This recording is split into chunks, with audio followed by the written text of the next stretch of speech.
Breaking news TDP మూడవ లిస్ట్ను release చేసింది. 11 assembly స్థానాలకు 13 లోక్సభ స్థానాలకు అభ్యర్థులను ప్రకటించింది. ఇప్పటికే టీడీపీ 128 అసెంబ్లీ స్థానాలకు అభ్యర్థులను ప్రకటించింది. ఇప్పుడు మరో 11 అసెంబ్లీ స్థానాలకు అభ్యర్థులను ప్రకటించింది. మొత్తం 139 స్థానాలకు అభ్యర్థులను ప్రకటించినట్టయింది. ఇంకా 5 స్థానాలకు అభ్యర్థులను ప్రకటించాలి. అసెంబ్లీ స్థానాలకు టీడీపీ పొత్తులో భాగంగా 144 స్థానాల్లో పోటీ చేస్తోంది. ఇటు ఎంపీ స్థానాలు కూడా, లోక్సభ స్థానాలు కూడా 13 స్థానాలను ప్రకటించింది. 4 స్థానాలను పెండింగ్లో పెట్టింది.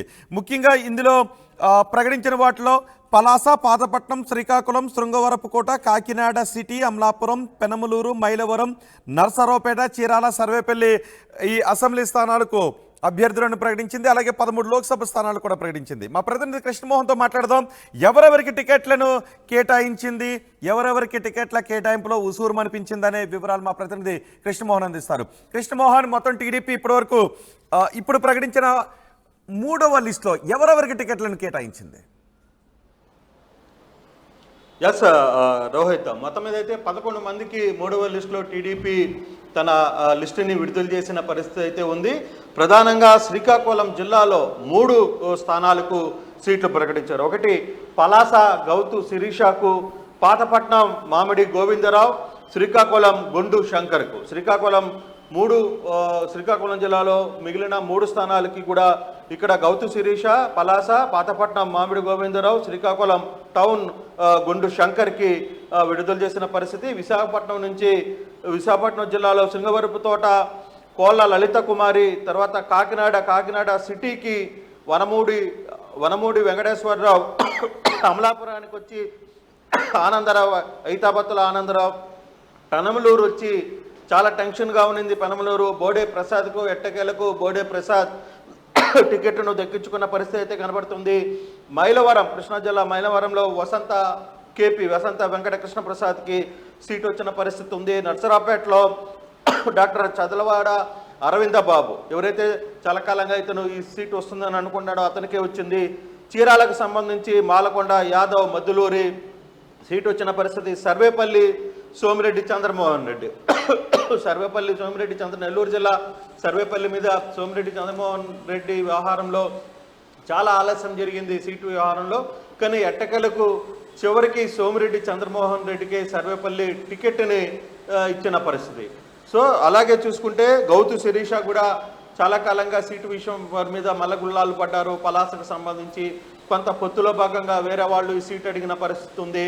అలాగే గౌతు శిరీషకు కూడా ఈరోజు సీట్ వచ్చింది. పాతపట్నం మామిడి గోవిందరావు, శ్రీకాకుళం నుంచి గుండు శంకర్, లలిత కుమార్ వచ్చి శృంగవరపుకోట, కాకినాడ సిటీ వెంకటేశ్వరరావు, అమలాపురం ఐతాబత్తుల ఆనందరావు, పెనమలూరు బోడే ప్రసాద్, మైలవరం వసంత కృష్ణ ప్రసాద్. ఒకసారి కానీ చూసుకుంటే కృష్ణా జిల్లాలో దేవినేని ఉమాకి ఇంకా సీట్ లేదు. ఎందుకంటే ఆల్మోస్ట్ వాళ్ళు ఉన్న సీట్లన్నీ కన్ఫర్మ్ అయ్యాయి. ఒకటి వెస్ట్, రెండవది అవనగడ్డ.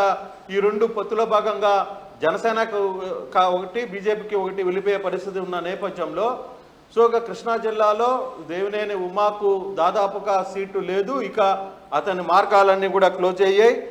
ఒక దశలో మైలవరంకి సంబంధించిన వ్యవహారంలో కావచ్చు, లేకపోతే పెనమలూరుకి సంబంధించిన వ్యవహారంలో కొంత హడావిడి జరిగింది దేవినేని ఉమా విషయంలో. కానీ అధిష్టానం బోడే ప్రసాద్ వైపే మొగ్గు చెప్పిన పరిస్థితి అయితే ఉంది. బోడే ప్రసాద్ ఇటీవల వరుసగా 2-3 అంటే సీట్లు లేనప్పటి నుంచి కూడా ఆయన తన పార్టీ కార్యక్రమాలని తానే చంద్రబాబుని వీళ్ళందరినీ నమ్ముకొని వెళ్తున్నాను, నాకు వేరే ఆల్టర్నేట్ లేదు అని చెప్తున్న పరిస్థితిలోనే ఆయన మాట్లాడుతూ వచ్చిన పరిస్థితి అయితే ఉంది. సో ఎట్టకేలకు బోడే ప్రసాద్కి టికెట్ వచ్చిన పరిస్థితి. ఇక శ్రీకాకుళం జిల్లా పలాస గౌతు శిరీష, ఈ పాతపట్నం మామిడి గోవిందరావు, శ్రీకాకుళంలో గుండు శంకర్, ఈ 3 జిల్లాల్లో దీంట్లో కూడా పాలకొండకు సంబంధించి ఒక సీటు రావాల్సిన పరిస్థితి అయితే ఉంది.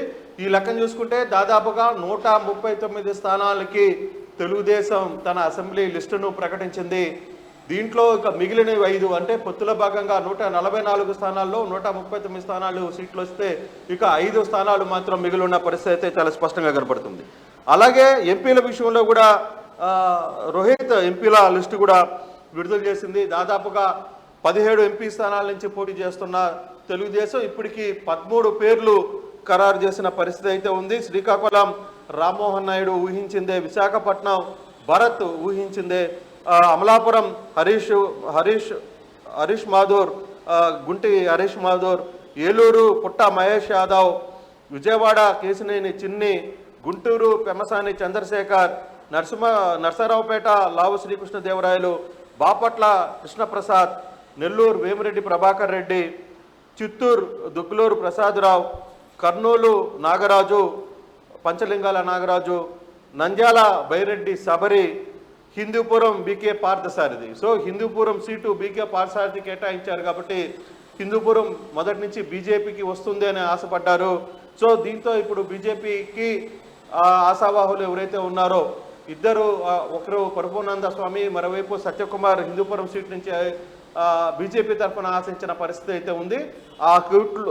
ఆ ఇద్దరికి కూడా గేట్లు మూసేసిన పరిస్థితి అయితే కనపడుతుంది. దీంతో హిందూపురం తెలుగుదేశంకే తన అభ్యర్థిని ప్రకటించిన పరిస్థితి కనపడుతుంది. పార్లమెంటులో కూడా ఇక 4 స్థానాలు ప్రకటించాల్సిన పరిస్థితి ఉంది. అసెంబ్లీలో ఇంకొక 5 స్థానాలని టీడీపీ ప్రకటించాల్సిన పరిస్థితి ఉంది పొత్తులో భాగంగా. సో 144 స్థానాలకు సంబంధించి 139 స్థానాలని, అసెంబ్లీ స్థానాలని టీడీపీ ప్రకటించింది. పొత్తులో భాగంగా ఎంపీ స్థానాలు 17 ఉంటే దీంట్లో ఇప్పుడు 13 స్థానాలని ప్రకటించింది. ఇంకా 14 స్థానాలని ప్రకటించాల్సిన పరిస్థితి అయితే చాలా స్పష్టంగా కనపడుతుంది. మరోవైపు రేపు ప్రకటించిన ఎమ్మెల్యేలు ఎంపీలకి కలుపుకొని రేపు ఈ 2 స్థానాలకు సంబంధించి ఎమ్మెల్యేను ఎంపీలను కలుపుకొని ఆ వర్క్షాప్ని చంద్రబాబు విజయవాడలో నిర్వహిస్తున్నారు. ఆ టికెట్ అభ్యర్థులు ఎవరైతే టికెట్లు సాధించారో వాళ్ళందరితో కూడా రేపు ఎలక్షన్ హియరింగ్ ఎలా ఉంది, ఎలక్షన్ ఏ విధంగా చేయాలి, ఏ విధంగా ముందుకు పోవాలి అనే అంశం మీద ఒక చర్చ జరిగే పరిస్థితి 23వ తారీఖున విజయవాడలో జరుగుతుంది. రోహిత్, కానీ మిగిలిన 5 స్థానాలకు ఎప్పుడు ప్రకటించే అవకాశం ఉంది? 5 స్థానాల్లో అసెంబ్లీకి ప్రకటించాలి, 4 లోక్సభ స్థానాలకు ప్రకటించాలి. ఎప్పుడు ప్రకటించే అవకాశం ఉంది? అలాగే దేవినేని ఉమా పరిస్థితి ఏంటి? అంటే బేసిక్గా అంటే ఈ మిగిలిన స్థానాలకు సంబంధించి రేపు ఢిల్లీలో బీజేపీ కమిటీ కూర్చుంటుంది. ఇప్పటికే పురంధేశ్వరి ఢిల్లీలో 3 రోజులుగా ఉన్నారు. ఈరోజు జరగాల్సిన మీటింగ్ కూడా రేపటికి పోస్ట్ పోన్ అయింది కాబట్టి రేపు ఆ మీటింగ్లో బీజేపీ స్థానాలు ఏంటి, ఎక్కడెక్కడ పోటీ చేయాలని క్లారిటీ వచ్చిన తర్వాత మిగిలిన స్థానాల్ని చంద్రబాబు ప్రకటించే పరిస్థితి ఉంది. పవన్ కళ్యాణ్ 2 ఎంపీ స్థానాలు కాకినాడ తర్వాత మచిలీపట్నం, ఈ 2 సంబంధించి ఆయన తన కోటాలో క్లియర్గా ఉన్నాయి. సో రేపు సాయంత్రానికల్లా ఎంపీల మీద ఒక క్లారిటీ వచ్చే పరిస్థితి అయితే ఉంది. రేపు ఎటువంటి పరిస్థితుల్లో సాయంత్రానికి మీటింగ్ అవుతుంది, రేపు సాయంత్రానికల్లా మొత్తం ఒక క్లారిటీకి వస్తుంది అనేది మనకున్న సమాచారం. ఇక అసెంబ్లీ స్థానాలకు సంబంధించి కూడా పొత్తులో కొన్ని స్థానాలు వీళ్ళు అడుగుతున్నారు కాబట్టి మరోవైపు పవన్ కళ్యాణ్కి సంబంధించిన సీట్లు కూడా ఆయన కూడా కొంత గట్టిగా పట్టుబడుతున్న నేపథ్యంలో కొంత ఈ బీజేపీది క్లియర్ అయితే పవన్ కళ్యాణ్ది తర్వాత మిగిలిన 5 స్థానాల మీద తెలుగుదేశానికి కూడా ఒక క్లారిటీ వచ్చే పరిస్థితి ఉంది. ఎటువంటి పరిస్థితుల్లో రేపు సాయంత్రానికి ఓవరాల్గా దీనికి సంబంధించిన వ్యవహారం అంతా కూడా ఒక క్లారిటీ వచ్చే పరిస్థితి అయితే ఉంది. ఇక నెక్స్ట్ మీరు అడిగినట్టు దేవినేని ఉమా, కృష్ణా జిల్లాలో దేవినేని ఉమా సంగతిలో ఆల్మోస్ట్ అన్ని సీట్లు టీడీపీ ప్రకటించింది. పొత్తులో భాగంగా 2 సీట్లు అవనిగడ్డ, రెండవది వెస్ట్. ఈ 2 సీట్లకి ఒకటి బీజేపీ గట్టిగా పట్టుబడుతుంది, అవనిగడ్డ జనసేన అడుగుతున్నారు.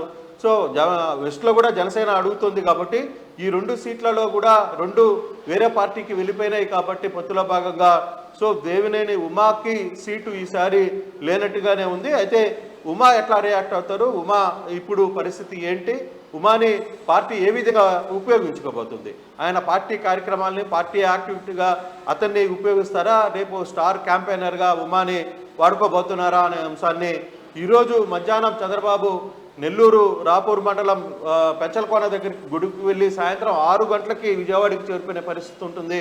సో చంద్రబాబు వచ్చిన తర్వాత కొంత ఈవినింగ్ షెడ్యూల్ తెలిసే పరిస్థితి అవుతుంది. ఏ నాయకులు ఎవరు ఎలా రియాక్ట్ అవుతున్నారు, ఎవరిని పిలవబోతున్నారు, ఎవరితో ఏం మాట్లాడతారు అనే అంశాలు ఒక చర్చకు వచ్చే పరిస్థితి అయితే కనబడుతుంది, క్లారిటీ కూడా వచ్చే పరిస్థితి కనబడుతుంది. రోహిత్, రాడి కృష్ణమోహన్ టీడీపీ 3rd లిస్ట్ను రిలీజ్ చేసింది.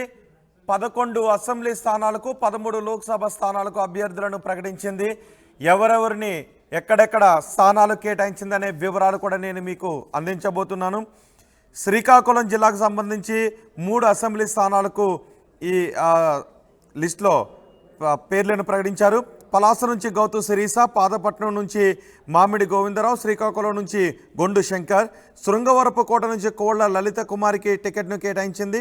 కాకినాడ సిటీ వనమాడి వెంకటేశ్వరరావు, అమలాపురం ఐతాబత్తుల ఆనందరావు, పెనమలూరు బోడి ప్రసాద్, మైలవరం వసంత వెంకటకృష్ణ ప్రసాద్, నర్సారావుపేట డాక్టర్ చదలవాడ అరవింద్ బాబు, చీరాల మద్దులూరి మాలకొండయ్య యాదవ్, సర్వేపల్లి సోమిరెడ్డి చంద్రమోహన్ రెడ్డిలకు టికెట్లను కేటాయించింది. 11 అసెంబ్లీ స్థానాలకు అభ్యర్థుల లిస్టును విడుదల చేసింది. ఇక లోక్సభ నుంచి పోటీ చేసేది వీరే. 13 మంది లోక్సభ స్థానాలకు అభ్యర్థులను ప్రకటించింది. శ్రీకాకుళం నుంచి కింజారపు రామ్మోహన్ నాయుడు, విశాఖపట్నం నుంచి మాత్కుమిల్లి భరత్, అమలాపురం నుంచి గంటి హరీష్ మాధూర్, ఏలూరు నుంచి పుట్ట మహేష్ యాదవ్, విజయవాడ నుంచి కేశనేని చిన్ని, గుంటూరు నుంచి పెమ్మసాని చంద్రశేఖర్, నరసరావుపేట నుంచి లావు శ్రీకృష్ణదేవరాయలు, బాపట్ల నుంచి టి కృష్ణప్రసాద్, నెల్లూరు నుంచి వేమిరెడ్డి ప్రభాకర్ రెడ్డి, చిత్తూరు నుంచి దగ్గుమల్ల ప్రసాదరావు, కర్నూలు బస్తిపాటి నాగరాజు, నంద్యాల బైరెడ్డి శబరి, హిందూపూర్ బీకే పార్థసారథులకు టికెట్లను కేటాయిస్తూ లిస్టును రిలీజ్ చేసింది. ఇంకా 5 అసెంబ్లీ స్థానాలకు, 4 లోక్సభ స్థానాలకు టికెట్లను కేటాయించాల్సి ఉంది. కానీ దేవినేని ఉమకు మాత్రం ముడిచేయి చూపించింది. దేవినేని ఉమకు టికెట్ను కేటాయించలేదు. మైలవరం నుంచి వసంత వెంకటకృష్ణ ప్రసాద్కి టికెట్ను కేటాయించింది. పెనమలూరు నుంచి అయినా దేవినేని ఉమకు టికెట్ని కేటాయిస్తారు అని అనుకున్నారు. కానీ బోడి ప్రసాద్కు పెనమలూరు నుంచి టికెట్ను కేటాయించింది. దేవినేని ఉమకు మాత్రం ఈసారి టికెట్ లభించలేదు.